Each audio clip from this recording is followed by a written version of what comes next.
Well, Cynthia Galvan, Marketing Director for the Gladys Porter Zoo, and I suspect much more than the title describes. I've heard tell that you are the true binding element that keeps that place happening. And I think the Giraffes are especially attuned to that. Welcome to Brownsville Matters. Well, thank you for having me. So have you done any podcasts before? This is my first podcast. First podcast. Okay, Yes. so we'll try and stick to topics that only I know about.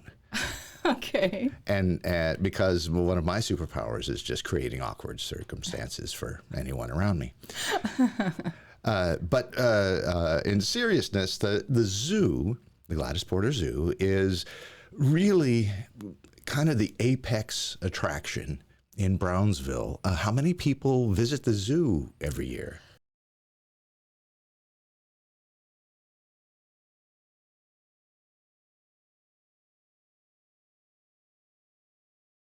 So, attendance varies. We get 450, 475 on average, and we had a high point of 510,000. So over 500,000 visitors one year. I think the term apex attraction definitely applies. I don't know that any other attraction kind of entity even gets close to that. And it's one of the great things that helps draw to other parts of the community. It's definitely a big economic driver because you go to the zoo, you're in the Midi-cultural district right there. It's close to downtown, which is flourishing with all kinds of really cool restaurants, eateries, bookstores, those kind of things. And it seems to me that the nonprofits, especially the attraction and cultural nonprofits, really came together only a few years ago. And is that kind of a new circumstance in your experience? So, in my experience, I feel like the attractions have kind of been trying to coordinate for many, many years. So when I started there at the zoo, I got on the Midi-cultural district board. And that board has always been trying to pitch the area as a tourist destination, right? So that's always been our goal. And I think what you're seeing now is the many, many years of us working towards that singular goal that are really like starting to take off. Yeah, and it seems that it's kind of in the opposite direction that kind of collaboration came from. Usually when you're in a situation, especially in a medium-sized city like Brownsville, that everybody views it like, oh, there's only so much pie, and I need to get my part of that. But the realization is that we're actually creating the pie with all of the different chefs that are involved, to beat an analogy to death. I think I'll stop there. Well, I think that, my philosophy when I'm looking at it is, I want tourists and guests to come to Brownsville. And the more things that there are to do in Brownsville, the longer they'll stay here and the more impact that they'll have on our community financially. And so that creates less of a burden on our local taxpayers and more of money coming from the outside is what we're really looking to do and bring there at the zoo. Yeah, and that kind of purpose really creates more and more economic multipliers for the community. And so what are some of the things about the zoo that people might not know? Oh my goodness, some of the things that they might not know. Maybe something historical. The value that the zoo has provided to the animals that it cares for. Well, I think one of the things that people might not realize is that their zoo was one of the first zoos in the country that was created with no barred cages. It was inspired from something that was happening in Europe, and we were the first one to do that. No barred cages. We were an award-winning facility when we were built in 1970s, and that's something really to be proud of. And the other thing is that when Gladys Porter decided that she wanted to embark on building a zoo, it was really because she saw what was happening out there. And this is the late 60s. Okay, this is well before the Endangered Species Act. And, you know, she would travel all over the world, and she saw the plight of wildlife. She saw that animals in wild spaces were dwindling, and her idea with Dr. Warren Thomas was to make an ark and to create a facility where we could breed endangered species and we could put them back out in the wild. Now, it's pretty easy maybe for some of the reptiles and amphibians, some of those other animals. It's a lot harder for some of the primates and you know the bigger crowd of animals. Yes, that's a lot harder than we thought. That's a big arc. But that was the concept, you know, is to, you know, save these animals and you know, keep them somewhere so that we will always have them. Yeah, and so part of that involves anything complicated, anything that we try and do tends to generate controversy because people tend to disagree about things as much or more so than we agree on elements, even people that have the same goals. From my perspective, the zoo has promoted that arc kind of structure, philosophy, and mission in a very beautiful way that is not really confrontational. It's information that clearly demonstrates the benefits of everything that's happening there. The zoo also has a lot of events during the year that really invite the community to be part of that mission. Can you talk about some of those events? Oh my goodness, we have an event almost every single month for the public to come and enjoy at the zoo.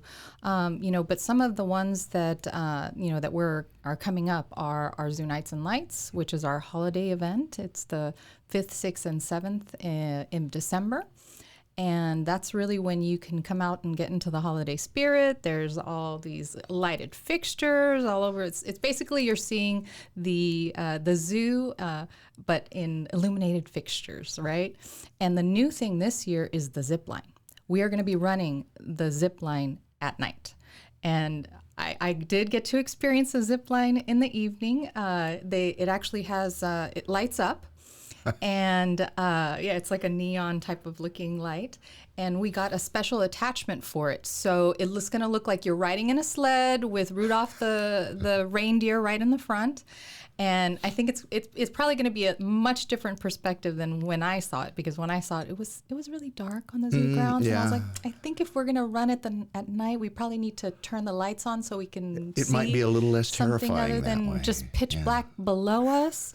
But I did get to see the view of like downtown Brownsville, you know, Matamoros. I bet that's I got great. to, you know, look around, and I got to see Brownsville from a different perspective. But that's going to be the new thing that's going to be happening during December that you're going to be able to do during Zoo Nights and Lights. Wow, that's great. Probably the best view in town. Yes. So, and you have these events throughout the year. So, upcoming in December is the holiday festivities, and I suppose Santa hats on the animals are optional. Santa hats on the animals we don't do. Oh, Santa okay. hats maybe on some cartoon animals, maybe something advertising they'll allow. But yeah. I hear the alligators are a little reluctant. Yeah, so, they don't cooperate. No. So what do you have, say, in the spring? So in the spring next year, we're going to be bringing back dinosaurs. Especially for Brownsville residents, in May we have an appreciation weekend where it's $4 to come out to the zoo. We have something similar in the fall for Brownsville residents where they can come for $2. Wow. Yeah, so we try and make it so that Brownsville residents, regardless of what economic level you're at, you can make it out to the zoo, and that it's affordable. Another program that we run is our summer pass program. And that is not only Brownsville, Brownsville Independent School District, but it's all of Region 1. So 7 counties that we distribute free tickets for the kids to come during the summer, because our goal really is education, right? That's part of our mission. And we want to make sure that they can afford to come out and visit the zoo during the summer. to me, that's one of the most remarkable things to observe. Is not just the animals, not learning about the animals and being just massively impressed by being so close to creatures of the planet that you would never otherwise see except on a tiny screen. And trust me, that just doesn't do it. It doesn't do it justice when you are 20 feet from even an adolescent rhinoceros. The majestic power of that beast is just amazing. So there's that part of every exhibit, every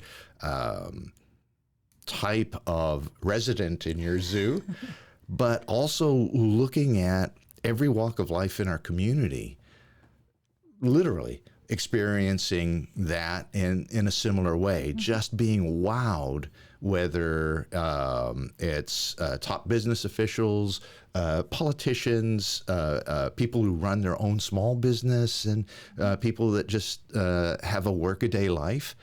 Everybody gets a chance to experience this, and seeing the reactions just down the line be the same, just whoa. It's really cool. I mean, I've given lots of tours to many different people over the 20 plus years that I've worked at the zoo. And one thing that they leave with is definitely a whole new perspective of the zoo, and just like so impressed with the zoo itself, but also the people that work there. Because when I give a tour, I normally take them to like meet somebody from that area, you know, to bring out an animal. I just recently gave a tour, and you know, someone from our herpetarium staff came out with a little baby Orinoco crocodile. And a herpetarium is for? The herpetarium is for reptiles and amphibians. Okay. And so he brought out a baby Orinoco crocodile. We're working on a conservation program with them. And so he was, you know, explaining to them that Blade and Suede, which are the parents, the adults that we have out on zoo grounds, the largest crocodilians that we have on zoo grounds, were the, you know, the parents of this baby crocodile. And that we had worked with other zoos. We hatched a lot of them at Gladys Porter Zoo. We sent them out to other facilities for them to raise up to not a huge size, but a manageable size. And now we're at the point where those zoos have sent them all to the Dallas area. They're at a facility there, and we're working on the permits, and hopefully sometime in the near future, they're going to go back to Venezuela to be soft released, so that they can help to repopulate that species there along the Orinoco River, because they are critically endangered. And what is a soft release? A soft release is they're going to put them out in an area that's protected. They're going to be monitoring them. You know, if they need assistance, they're going to be, you know, providing them assistance. And yeah, hopefully we're successful. It's kind of like a crocodile halfway house then.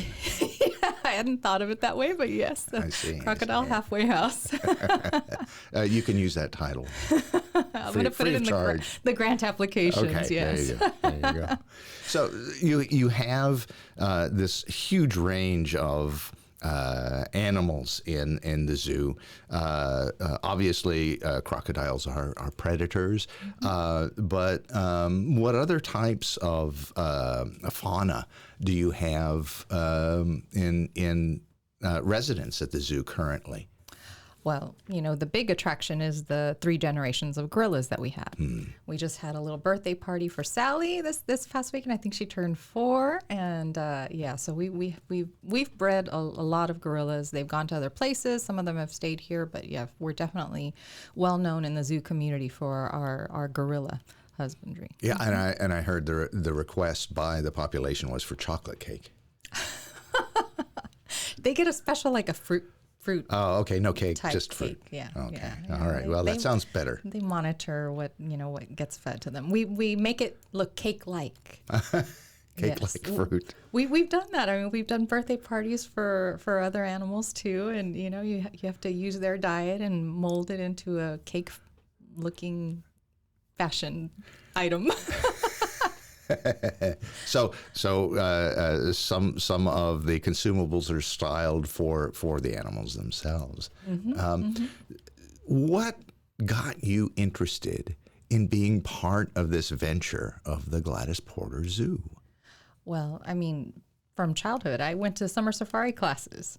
When I was doing my interview to work there at the zoo, I talked about my experience in summer safari and the older gentleman who told me to put my 2 fingers out to pet the snake. There was a black snake. I mean, those are memories, like core memories that I have of being at the zoo. I studied wildlife and fisheries science because I thought I was going to go in that sort of path, and then I changed my mind, and I ended up, 2 majors later with a marketing degree. So it's kind of like air conditioning. Full circle. Yes, air conditioning. The one in the middle was radio, television, film. So I think like all 3 of the things that I was pursuing led me to this position. And so I was working at the Chamber of Commerce, and I was working with the former PR person for the zoo, and we were working on the beautification committee, and she had it in her mind that she wanted to go back to journalism, and so she recruited me to come work at the zoo, and it was just, match made in heaven. And I've been there 23 years now. Wow, that's tremendous. It just seems like a very natural move to that profession. Yes, yeah, it was. and so you're talking about the importance of the zoo partnering with other zoos, other institutions that practice natural preservation.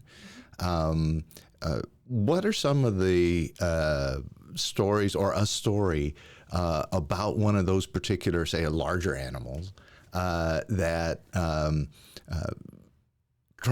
kind of tells the story of how an animal is traveling from one place to another for those preservation purposes? Mm-hmm.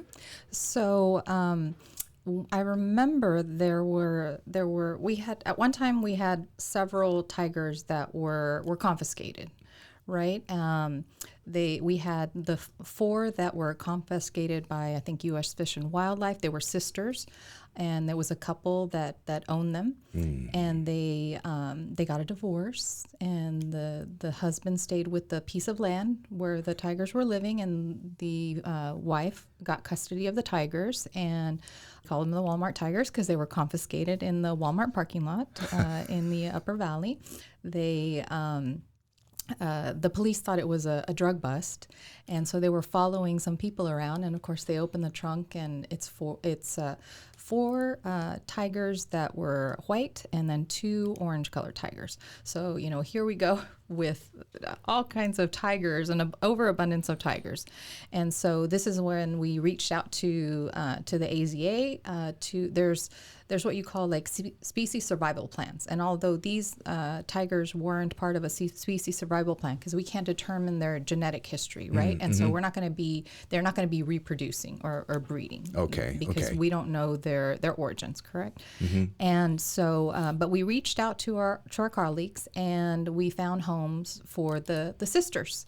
So they went to California to the Santa Barbara Zoo, and we actually had keepers and staff from Santa Barbara that came to our facility. They're specialized crates, and they had to anesthetize them to put them into the crates. They got transported out, and then from there they were driven across the country. But for the staff, it's a challenging, even for our staff, when we transport animals. We're currently in shipping season because it's not too hot and it's not too cold. It's a perfect sweet spot to be moving animals around to other facilities for breeding loans and other things. But yeah, so it's a straight shot. You don't stop overnight because you have these animals in the back of the vehicle. It's not like you can leave them in your car, and you don't tell the drivers that they're transporting ferocious animals or anything. It's usually staff. Okay.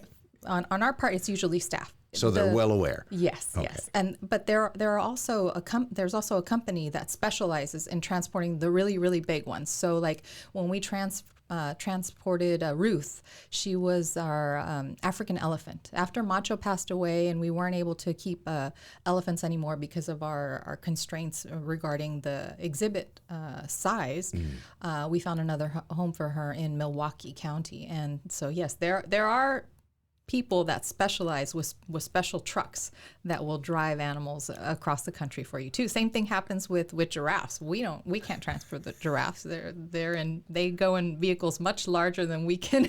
Got to be a specialized trailer. Can drive. Yes, definitely. They're specialized. 2 or trailers. 3 story. Pretty big. Yeah. Pretty big. Yeah. So you mentioned that there's interzoo loans for breeding purposes, and you also mentioned that you weren't able to determine the genetic origin of the tigers that were discovered. And I'm assuming they're smallish tigers, not full-grown tigers when they were in the Walmart parking lot. Yes, they were like house cat size. Oh, okay. Adorable. Okay. I mean, the paw was about the size of my palm here. Oh, okay. Yeah. So very young tigers. Yes. So is there a developing genetic database for the creatures of the wild that you can tap into, or is that something that is maybe just a dream? So on the Association of Zoos and Aquariums, of which we're part of, there's like 2,000 zoos in the country, and only about 200 or so of us are accredited and work together on projects like these. And what we do is they identify certain animals that are critically endangered, because we can't tackle all of them, right? Mm-hmm. And so they identify which ones that we can work on, and then those are the ones that maybe get further genetic testing. Like our Galapagos tortoises have had extensive genetic testing to now they're segregated into not just Galapagos tortoises, but Vulcan Darwin tortoises and I forget the names of the other ones. That's the one that sticks in my head. Each of those tortoises have different features, right? Like there's some that have longer necks because they would reach up to grab the cactus or whatever food stuff that they had. There's so those have been sub-specialized. And, but yeah, so there's some, it's a slow process though. Well, yeah, and that's a brilliant example, because that's really the wellspring of the understanding of genetic diversity is those Galapagos Islands. Mm-hmm. There's food on this island that doesn't exist on this island, and each of the similar species develop those different traits. And to keep that genetic diversity, it's a really good idea to kind of know the address of the animals that you're caring for in the facility, and certainly too the limitations of the size of the footprint of the zoo overall, and what you can utilize in terms of the areas for each of the animals and their requirements. Do you change often the components of the animals that you keep, and do you kind of renovate the areas for those animals? So we're in the process of renovating right now. So as you learn more about the different species, you learn that, this amount of space is not adequate for the lifestyle that this animal has. And so, that means that we need to modify the habitat that they're living in, right? And so Small World was one area that was identified, on the backside. Sometimes people don't notice. They mostly go to the Small World to go and pet the little goats. But on the backside of Small World, there are lots of smaller exhibits that have our cotton-top tamarins, our saki monkeys, the sloths, those type of primates back there. And what we learned is the space is too small for them.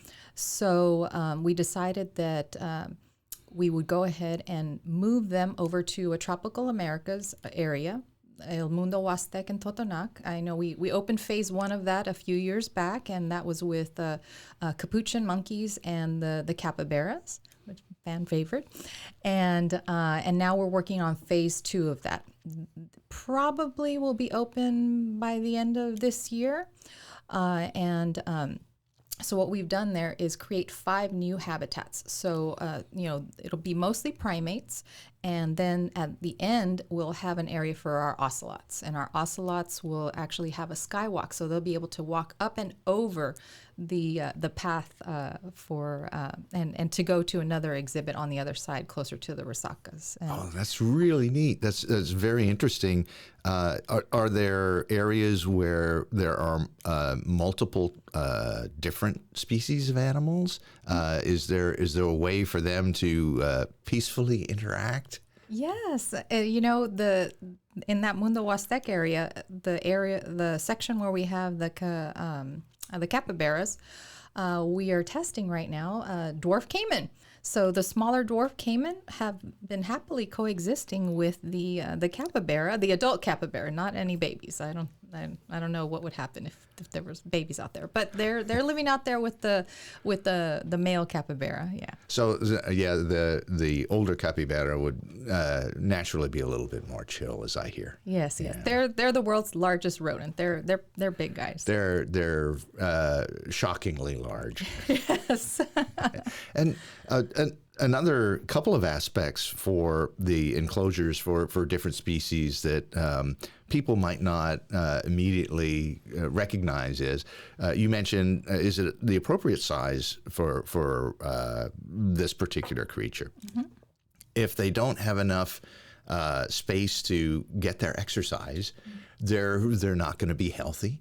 And one of the features that people remark about very frequently for the zoo is, wow, look at all the stuff that there's shade, there's different levels of landscaping, there's cooler and warmer places, there's trees, there's water. So that part of it seems a little bit more obvious if you begin to look and visit more frequently. But part of a healthy lifestyle, as we know, is not just the exercise and the variety of places to be, but diet. I didn't see any animals that would require Manjaro or Ozempic. So clearly the diets are also very good for the animals. What are some of the things about feeding especially these large creatures like giraffes, elephants, rhinos, that folks might not know about? Well, I think it's a balancing act too for us, because just like you're saying, you want to be that healthy weight. And so our keepers are constantly monitoring them, making sure that they're staying at the right level. So like if you had your trainer or your coach that's like, oh no, you need to up your protein, or no, we need to cut back a little bit. That's what our staff is continually doing with each of their animals. And then they're communicating that to our diet, our staff that work in the diet kitchen, and to our curator of animal husbandry. So that whole team, and our veterinary staff as well, that whole team works together to make sure that the diets are complete. If they start to see that some animal is having issues, then maybe we supplement, right? So like right now we have an aging population, with our tigers. Some of our primates are aging, and so similar to us, they're getting supplements to help them with their nutrients, to help them with their joints, and I was just talking to our curator of animal husbandry, and she was talking about how this one supplement that they're giving them has really transformed and made a big difference on some of the hoof stock and their ability to procreate. Mm-hmm. Oh.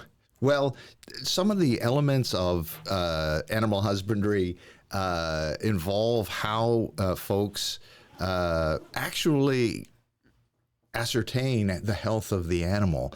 How do you investigate if, say, a giraffe is healthy? What is that process like? I imagine it's like different types of physical evaluations, and how detailed does that get? So each animal has a different a sheet that the staff is looking at, right? And they rank and they score the different aspects based on that particular animal and what, maybe the mammal curator has decided or the reptile curator has decided. So, so they're continually monitoring all of the health of the different animals. And, that's what they do. And not just cleaning and feeding the exhibits, but watching, monitoring their behavior. Not only is the staff doing that, but we also have students that come and they observe, and they sit out there and with their little clipboards, and they're writing down all kinds of little details about what the animals are doing, and then that's evaluated by one of our curators. And you have veterinarians on staff as well? Oh, yes. We have a one veterinarian that is on staff. We have another partnership with the city of Brownsville, and so that veterinarian works part-time at the animal shelter and part-time for us. And then we have vet technicians as well that are working full-time there at the zoo. That must be an incredibly wide-ranging medical profession. There's a comic that does a riff on human doctors. There are human doctors that are knee specialists and eye, ear, nose, and throat and that sort of thing. But a veterinarian needs to do all the parts of all animals, and that must be very challenging in terms of the requirements of different species for their particular ailments, especially as they're aging. Is there like a stepwise series of protocols when, say, what do you do when clearly one of the animals is ill? So if one of the animals is ill, the staff notifies our veterinary care staff, and they go out there and then they determine, am I going to have to anesthetize? Can I, from the clues of how the animal is acting, determine, this is what I think it has. They'll take fecal samples. If they need to, they'll take a blood draw. Similar to the kind of evaluations that you do on a human, and they'll analyze all the samples and try and figure out, they have X, and give a medication for that.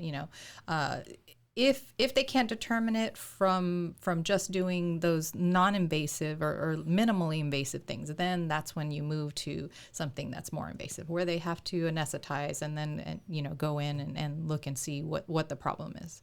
So but we try not to do that, because you run the risk. Very involved, yes. Yeah. So is there like a hospital-like facility on the zoo campus? Yes, we have a clinic behind the scenes in the back of the zoo, a small clinic that with quarantine space, and then there's also behind the scenes sort of like a staging area or area where animals can recoup. Recovery. Yeah. Interesting. So also with such large and diverse habitats being open, I would imagine that there's often incursions of local flora and fauna. How do you deal with that? We lovingly call them our freeloaders.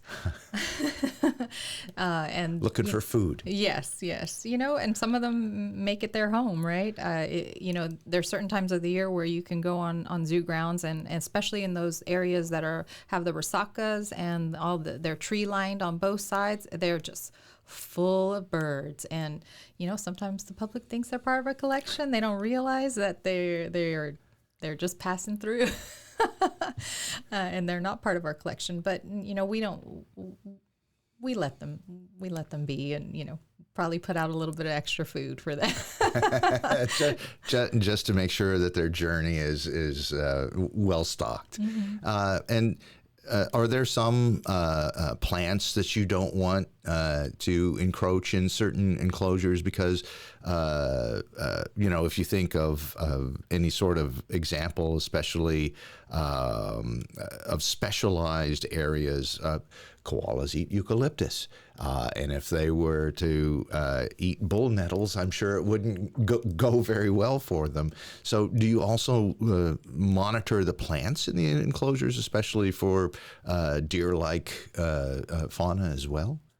So I'm not really sure how much they monitor. I know that we probably wouldn't put something in there that the animal would most likely eat and then get sick from, right? Something that's poisonous. We don't want them ingesting anything like that. So I know they would be cognizant of that.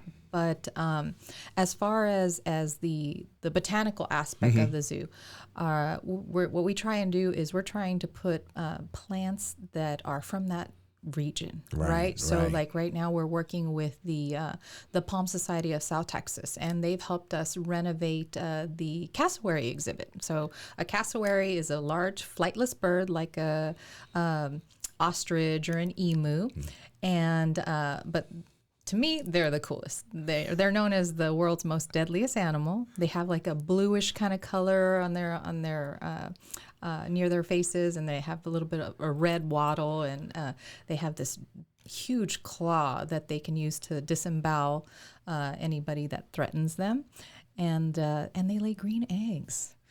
Wow, definitely a raptor kind of creature, well armed, and obviously very cool. They don't wear sunglasses or anything, But dinosaur-esque. They have like a crest on the top of their head. They really you look at them and you're like, oh, totally dinosaurs. So birds and dinosaurs, pretty much the same thing. Yeah. So, where do people go to find out about the zoo and how they can attend one of your special events, or just go and browse and be amazed at the enclosures that you have? So you can go to our website at gpz.org or any of our social media channels. We have Facebook, we have Instagram, we have TikTok, Twitter, YouTube, lots of cool stuff on YouTube. If you're a teacher, we did a whole series, a wild science series that we partnered with HEB to bring, and so if you need to talk to your kids or educate them about habitats or about adaptations, there's resources out there, and there's video that you can watch that you can put on for your kids before their field trip to the zoo. Wow. Then they're all prepped for what they're going to experience and be even more in-depth wowed through that experience. Absolutely. Well, so just search Gladys Porter Zoo in Brownsville, Texas, and you'll find that wonderful entity on all of your social media platforms. Well, Cynthia Galvan with the Gladys Porter Zoo, thank you so much for joining us. Well, thank you for having me. Hi, KXIQ listeners. This is Michael Quantz with the Brownsville Society for the Performing Arts, here to tell you about our podcast, Brownsville Matters. Everyone in Brownsville has a story to tell, and these are the stories. We broadcast these stories every Friday at 5 p.m. and every Sunday at 3 p.m. on KXIQ 105.1 FM on your radio dial. You can also catch these stories rebroadcast on our YouTube channel for Brownsville Society for the Performing Arts. Don't forget to like, share, and subscribe, and smash the notifications if you want more information about these stories that you watch and listen to.